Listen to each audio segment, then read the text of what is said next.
ఈ వీడియోలో ఈ 2025 సంవత్సరంలో మూజములు అంటే శుక్రము గురుముడిమి ఈ 2-3 ఎప్పటినుంచి ప్రారంభమై ఎంతవరకు ఉంటున్నాయి, ఈ మూడములో శుభకార్యాలు చేయవచ్చా లేదా, అసలు ఏ పనులు చేయాలి, ఏ పనులు చేయకూడదు, మూడము అంటే ఏమిటి అనే విషయాలన్నీ కూడా ఈరోజు వీడియోలో షేర్ చేస్తానండి. అందుకని వీడియోని మొత్తం చూడటానికి ట్రై చేయండి. ముందుగా మూడము అంటే ఏమిటో తెలుసుకుందామండి. కొంచెం మీకు అర్థమవడం కోసం చెప్తున్నాను కూడా అంటారండి. మనం వాడక బాక్స్లో మనం ఎక్కువగా మూడమని అంటూ ఉంటాము. అయితే మూజములు 2 రకాలుగా ఏర్పడతాయండి. ఒకటి గురుముడమే, రెండోది శుక్రము గురుగ్రహానికి ఏర్పడినటువంటి గురుముడి మని శుక్రగ్రహానికి ఏర్పడినటువంటి మూజముని సుక్కిరి మూడుమని అంటారు. అయితే ఈ 2 మూడుములు కూడా సూర్యుడికి దగ్గరగా ఎప్పుడైతే వెళ్తాయో అప్పుడు మనకి ఈ మూడములనేవి ఏర్పడతాయి. అలా ఏర్పడినప్పుడు ఈ గ్రహాలు బలహీనపడతాయి. ఎందుకంటే సూర్యుడు అడ్డుగా ఈ గ్రహాలకి ఉంటాడు కాబట్టి అందుకని ఇవి బలహీనంగా ఉంటాయి. అందుకని బలహీనత కోల్పోయినప్పుడు మనం కొన్ని శుభకార్యాలు చేయాలి, కొన్ని పనులు చేయాలి, కొన్ని పనులు చేయకూడదా అని అంటారు. అవి ఏంటి అనేది కూడా ముందుగా ఈ గురు శుక్ర మూడంలో ఎప్పటినుంచి ప్రారంభమై ఎంతవరకు ఉంటున్నాయో తెలుసుకుందాం. ముందుగా అయితే మనకి ఈ 2025 సంవత్సరంలో 2 సార్లు శుక్రవారమైతే ఏర్పడుతున్నాయండి. మన తెలుగు నూతన సంవత్సరమనేది ఉగాది నుండి స్టార్ట్ అవుతుంది కాబట్టి మనకి ఉగాది ముందు ఒక శుక్రవారమైతే పడుతుందండి. ఉగాది తర్వాత ఇంకొక శుక్రవారమైతే ఏర్పడుతుంది. మన తెలుగు సంవత్సరాలకి ప్రతి సంవత్సరం కూడా ఒక్కొక్క పేరు అయితే నామకరణమైతే చేశారండి. దాంట్లో భాగంగా ఉగాదికి ముందు వచ్చే అంటే మనకి ఇప్పుడు నడుస్తున్న సంవత్సరం శ్రీ క్రోధినామ సంవత్సరంలో పాల్గొన మాసం బహుళ చవితి రోజున అంటే మార్చి 2025 18వ తేదీన మంగళవారం ఉదయం 7:15 శుక్రమూఢం అనేది ప్రారంభమవుతుంది అండి. ఇంకా మార్చి 2025 28వ తేదీన శుక్రవారం చతుర్దశి తిథి రోజున ఉదయం 6:30 వరకు ఈ శుక్రవారమైతే ఉంటుందండి. దీన్నే మోజి త్యాగం అని కూడా అంటారు. అంటే శుక్రవారం దాదాపు 10 రోజుల పాటు ఈ శుక్రవారమైతే ఉండబోతుందని.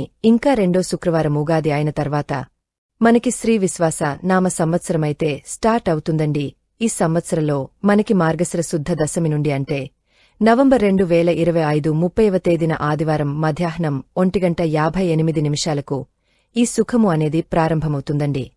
ఇంకా అంటే మాఘమాసం ఏకాదశి అంటే ఫిబ్రవరి 2026 13వ తేదీన శుక్రవారం ఉదయం 11:30 ఈ శుక్రవారమైతే ఉండబోతుంది.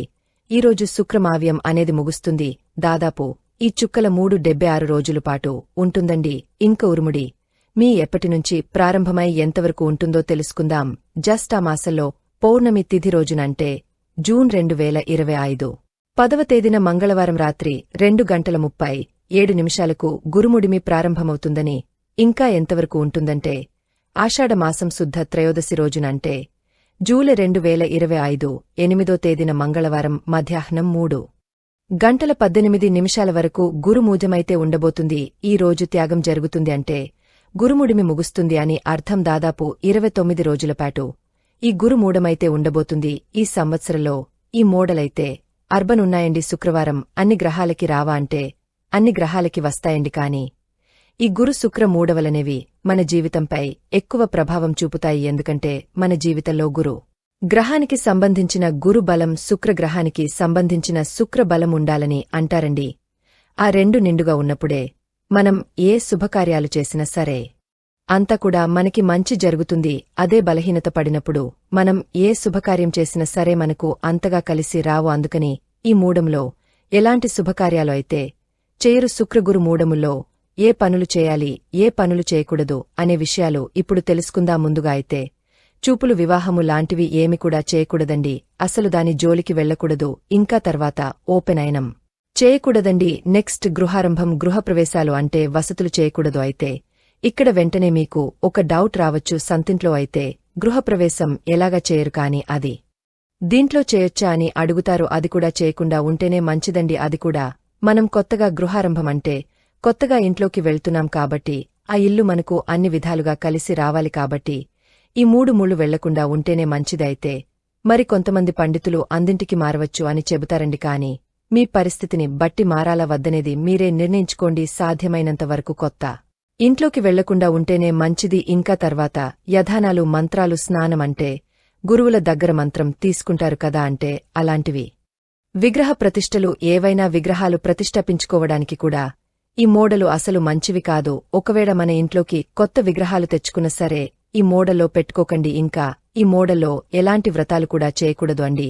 స్టార్ట్ చేస్తారండి. అలాంటి స్టార్ట్ చేసే ఉద్దేశం ఏమైనా ఉంటే మోడం అయిపోయిన తర్వాత స్టార్ట్ చేసుకోండి. ఇక తర్వాత నూతన వధువు ప్రవేశం అంటే కొత్తగా పెళ్లైన వధువు అత్తారింట్లో ఈ ముళ్ళు అడుగుపెట్టకూడదండి. ఇంక తర్వాత వాహనాల కొనడం, మనం బళ్లుగాని కార్లుగాని ఏవైనా మనకి శక్తిమీద వాహనాలవి కొంటాం కదండి. అయితే ఈ మూడములో అస్సలు కొనకూడదండి. కొంచెం మంచి రోజులు చూసుకునే తీసుకోండి.